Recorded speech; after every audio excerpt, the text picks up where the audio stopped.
भूत भावन भूतेश्वर मेरा उघड़दानी त्रिकालदर्शी कैलाशी अविनाशी मेरा शंकर, जिनकी पुनीत पावन शिव महापुराण की कथा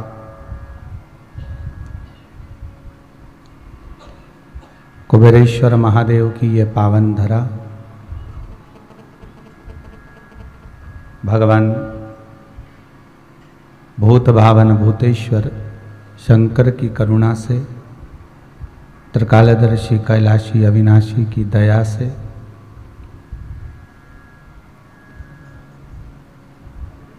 श्रद्धा टीवी चैनल के माध्यम से अपने घरों में विराजमान होकर भगवान की पावन कथा का रसतत्व ग्रहण करने का सौभाग्य प्राप्त हुआ है।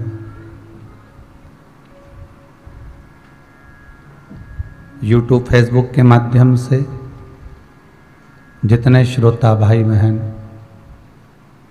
इस पावन शिव महापुराण की कथा का रसतत्व ग्रहण कर रहे हैं, उन सभी को कोटि कोटि साधुवाद।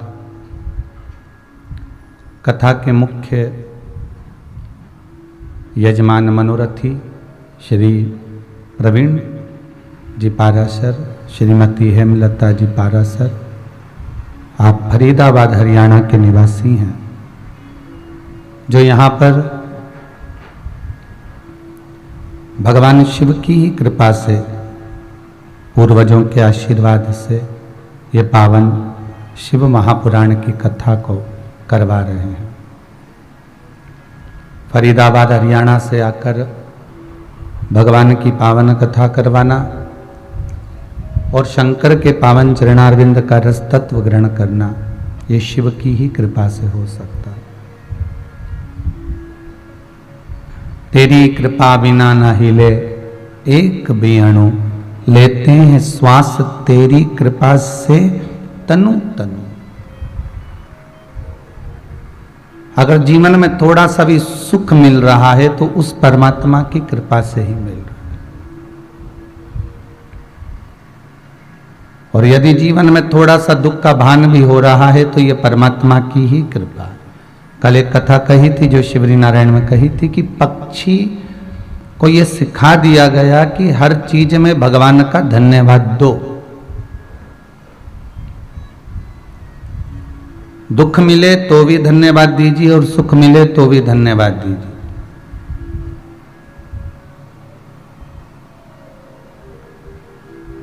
भगवान के चरणारविंद का रसतत्व ग्रहण करने का जो सुख है, भगवान के चरणों का जो रसतत्व है वो हमारे जीवन को आनंदित करे। अगर दुख भी मिला तो हम भगवान को धन्यवाद दें कि आपने जो दिया वो श्रेष्ठ दिया। और मान लो अगर सुख भी दिया तो उसमें भी हम धन्यवाद दें कि आप जो हमें दे रहे हैं ये आपकी कृपा है।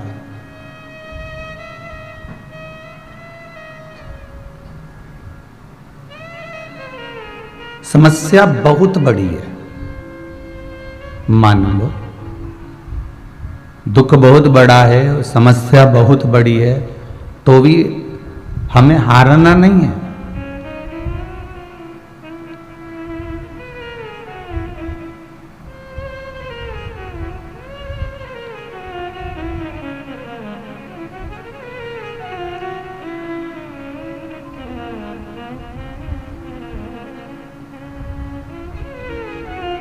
करोड़ों की आबादी वाले इस भारत भूमि पर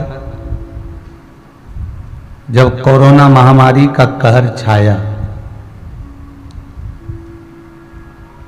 पर इस भारत की भूमि के प्रधानमंत्री जी श्री नरेंद्र जी मोदी जी को भी साधुवाद देंगे कि उन्होंने ऑनलाइन आकर सबके सामने आकर आपकी हिम्मत को बांधा।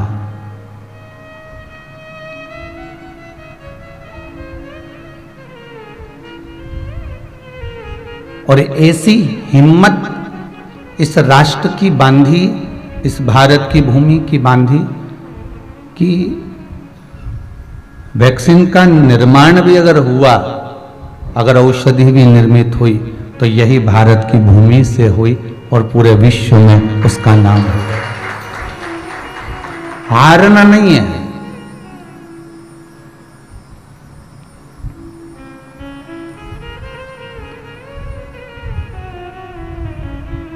समस्या अगर बड़ी है तो ये सोचकर चलना कि हमारा विश्वास और हमारा परमात्मा उससे बड़ा है।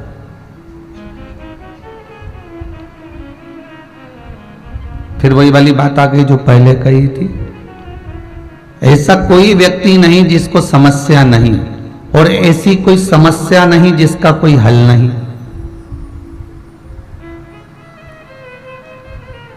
अगर दुख आया है तो उसका कुछ तो हल होगा, तकलीफ आई है तो उसका तो कोई हल निकलेगा ही।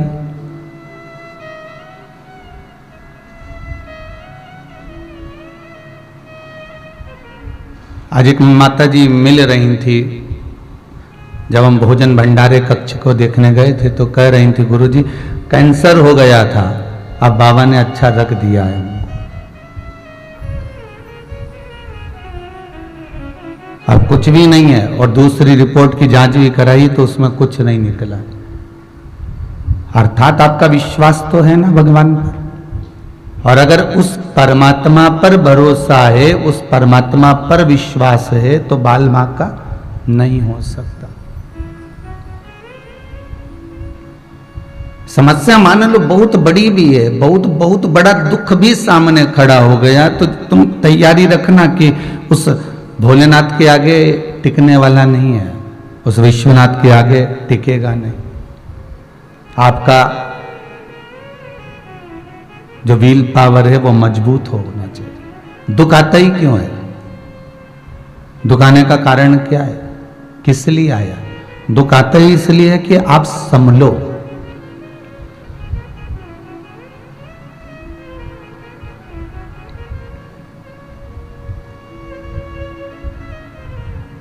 बच्चा जब गिरता है तो माता जानती है कि अगर थोड़ा सा गिरेगा तो चलना भी सीखेगा।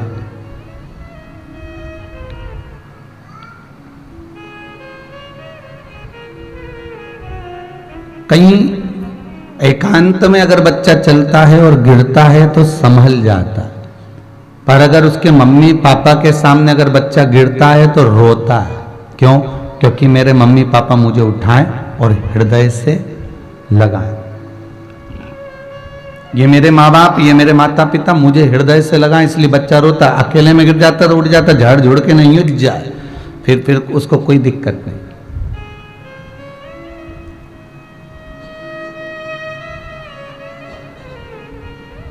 और अगर अकेले में गिरा है तो कोई दिक्कत ही नहीं, पर माता पिता के सामने, भाई बंधु के सामने, ताऊ ताई के सामने, चाचा चाची के सामने, नाना नानी के सामने, दादा दादी के सामने अगर वो बच्चा गिरता है तो उसकी आशा ये रहती है कि मुझे ये उठाएं, तो रोने लगता है, आंखों से आंसू निकलता है और बार बार उस जगह को देखकर रोएगा, जिससे उसके ऊपर कोई फूंक मारे, उस पर कोई हाथ लगाए, उसको कोई झाड़े, प्रेम करे, स्नेह करे, गोदी में बिठाए, लाड लड़ाए।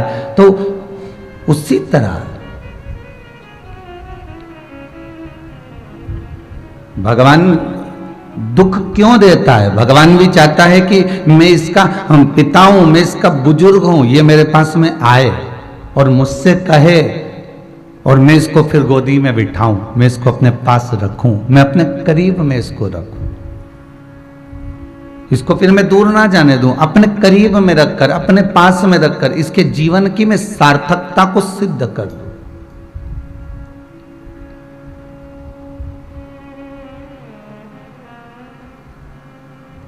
खाली दाल को उकाल लो, उसमें नमक मत डालना, ना मिर्ची डालना, ना उसमें बघार लगाना, केवल दाल उबली हुई, बिना नमक मिर्ची की, ना हल्दी, ना कुछ भी नहीं, मिर्ची नहीं, नमक नहीं, पुदीना नहीं, हरा धना नहीं, कुछ भी नहीं, बस उकाली और तुम उसको रोटी खा लो। और रोटी में भी कुछ नहीं होना चाहिए, नमक नहीं, कुछ भी नहीं, बस ऐसे खा लो।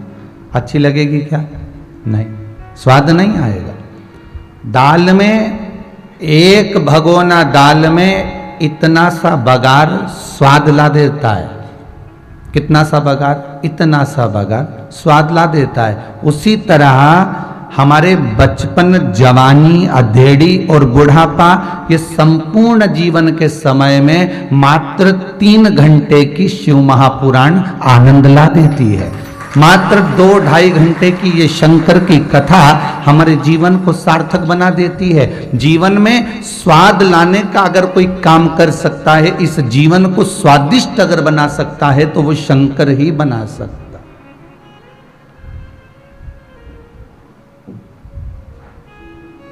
तुम राम को भजो तो राम को भज लो, तुम कृष्ण को भजो तो कृष्ण को भज लो, तुम शंकर को भजो तो शंकर को भज लो। ना राम अलग है, ना कृष्ण अलग है, ना शिव अलग है, तीनों एक है। ब्रह्मा विष्णु सदा शिव जानत,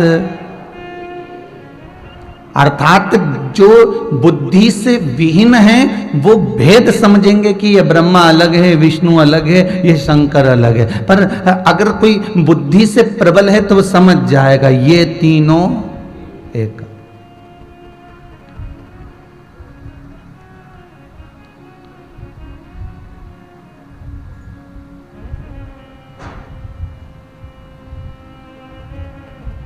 कोई कह रही थी कि गुरुदेव मालूम है, मैंने, भगवान ने मेरा सारा काम कर दिया, ऐसा कोई काम नहीं था जो बचा हो, सब भगवान भोलेनाथ जी ने कर दिया। पर मैंने एक बात विचार करी थी कि मुझे ऐसा लग रहा था कि भगवान आके काम करेगा, पर भगवान तो नहीं आया, पर मेरा काम जरूर हो गया, कोई ना कोई आके कर गया। ठीक है, आपको एक कथा में कहा था क्या भगवान आएगा तुम्हारे सामने? नहीं आएगा। अगर शंकर जटा धर कर आ जाए, गले में नाग पहन कर आ जाए, जटा जूट बांध कर आ जाए और खूब बढ़िया त्रिशूल और डमरू लेकर और तुम्हारी गलियों में घूमता हुआ शोर मचाता मचाता आ जाए, तो तुम उससे क्या पहचानोगे? यशोदा जी के दरवाजे पर भगवान पहुंच गए, यशोदा जी ने पहचाना क्या? श्री कृष्ण के दर्शन करने चले सदा शिव गोकुल में, अली गली में शोर मचावे, चले सदा शिव गोकुल में। यशोदा रानी से जाकर कहा कि मैं भगवान का दर्शन करना चाहता हूं, मुझे दर्शन करा दो। कौन कराए? जटा बंधी हुई है, गले में सांप पड़ा हुआ है, भस्मी रमी हुई है, ऐसे को कोई अपना पुत्र दे सकता है? नहीं। आखिरी में जब शंकर जी ने देख लिया कि ये मुझे देने वाली नहीं है, तब शंकर जी ने दूसरे ब्राह्मण का रूप रख लिया और ज्योतिषाचार्य बनकर यमुना जी के घाट पर जब हाथ देखने के लिए बैठ गए, तब यशोदा जी खुद बेटे को लेकर आ गई और भगवान की गोद में दे दिया। भगवान उस जिनसे समझ गए कि कली काल में, संसार में, मृत्यु लोक में अगर किसी से मिलने जाना है तो रूप बदल कर जाना। तो तुम ये अंदाजे में मत रहना कि शंकर जी आएंगे और काम कर कर जाएंगे। शंकर जी किसी को भेज देंगे और काम हो जाएगा। एक कितनी सुंदर कथा है। एक ब्राह्मण था और उसकी धर्म पत्नी। ब्राह्मण बड़ा सत्कर्मी था, भगवत भजन करने वाला, स्मरण करने वाला, नाम जाप करने वाला। उसकी पत्नी भी थी अच्छी, भले मंदिर नहीं जाती थी, भले पूजन नहीं करती थी, पर पति को देखकर बड़ी खुश होती थी, क्योंकि वो अगरबत्ती भी लगाते, दिया बत्ती भी करते, भजन भी करते, कीर्तन भी करते। वो मंदिर नहीं जाती हो, वो कभी अगरबत्ती लगाने नहीं जाती, वो दिया भी नहीं लगाती, घर में तुलसी को भी पानी नहीं डालती, पर वो खुश बड़ी होती कि मेरा पति तो कर रहा है ना, बहुत है। बस वो दिन भर आराम से अपनी, हो सकता है दिन भर व्हाट्सएप चलाती होगी, वो फुल एंजॉयमेंट में अपना जीवन निकालती है, फुल आनंद में, आनंद मस्ती में अपने जीवन को जी। उसको कोई मतलब नहीं कि क्या हो रहा, पर पति से एक शब्द नहीं कहती थी कि तुम ये तकलीफ है। वो तो मस्त रहते। पंडित जी जाते, पूजन पाठ करते मंदिर की, जो दक्षिणा मिलती उससे अपना घर चलाते।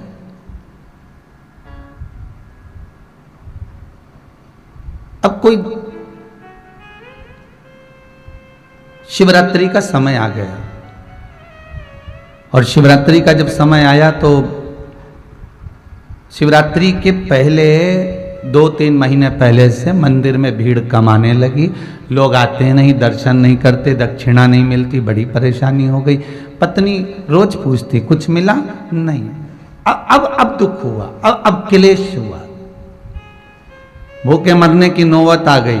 कोई दूसरा काम कर लो, हो गई महादेव की पूजा बहुत। अब पंडित गिरी नहीं रखी, कुछ भी कमाना वमाना नहीं है। अब ये कोई रखा है क्या?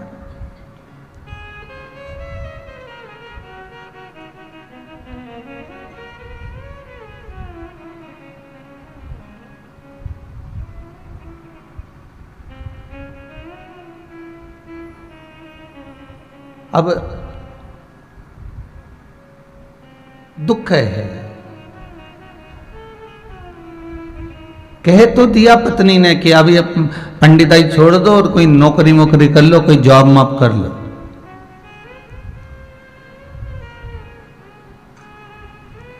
एक कोई पंडित जी का मैसेज था कि गुरुजी मैंने पंडिताई सीखी है और मेरा मन खूब करता है कि मैं पंडिताई करूं, पर मेरे बहन भाई कहते हैं कि सबकी शादी हो गई, तेरी शादी नहीं हो रही, तो पंडिताई छोड़ेगा तब शादी होगी।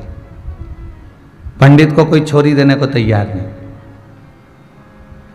क्या करता है? घंटी हिलाता, सत्यनारायण की कथा वाचता, यज्ञ करता, पूजन करता। हमने उससे एक ही बात कही, तो चिंता मत कर।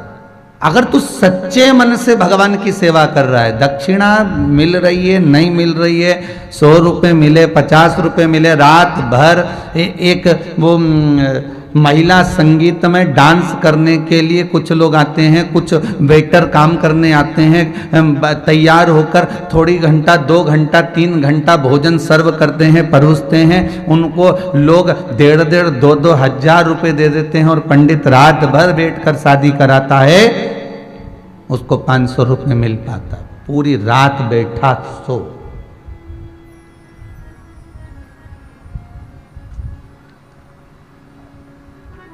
तू भगवान के भरोसे पर पूजन पाठ बंद नहीं करना अपन को। दुनिया के लोग बहुत टांग खींचेंगे, कहेंगे इसमें कुछ नहीं रखा, पंडित कर्मे में क्या रखा हुआ है, क्या कमाई होगी, क्या करोगे, कैसे करोगे। पर एक ब्राह्मण ही है जो इस धर्म को, संस्कृति को, सभ्यता को बढ़ा सकता।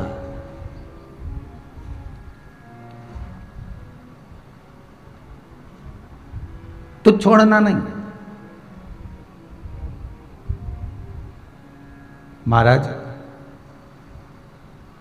उसने भी प्रण कर लिया कि अब देखेंगे, जो होगा देखा जाएगा, ब्याह होए तो ठीक, नहीं होए तो ठीक।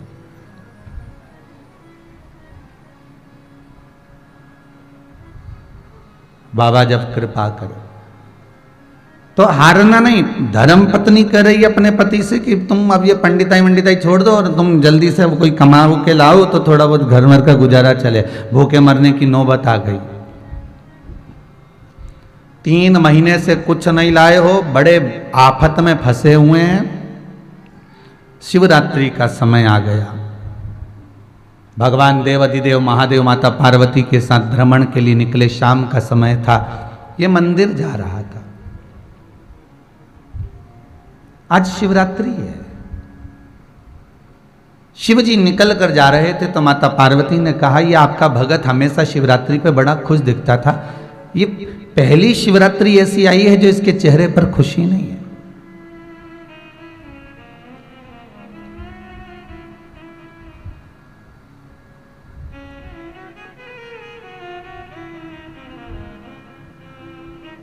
पहली बार इसके चेहरे पर खुशी नहीं है।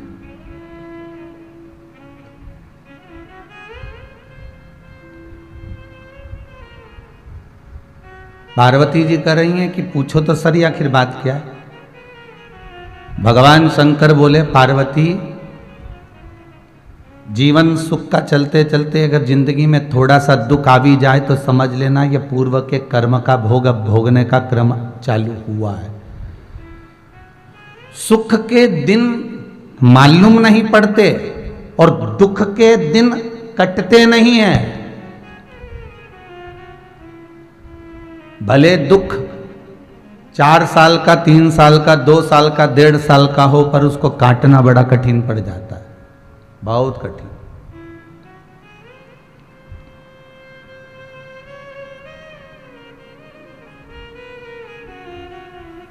आप पूछो तो अब इसको दुख काटना पड़ेगा, थोड़ा सा रुक तो। पार्वती जी कहती आप कालों के काल हो, महाकाल हो, क्या दुख नहीं काट सकते? महाराज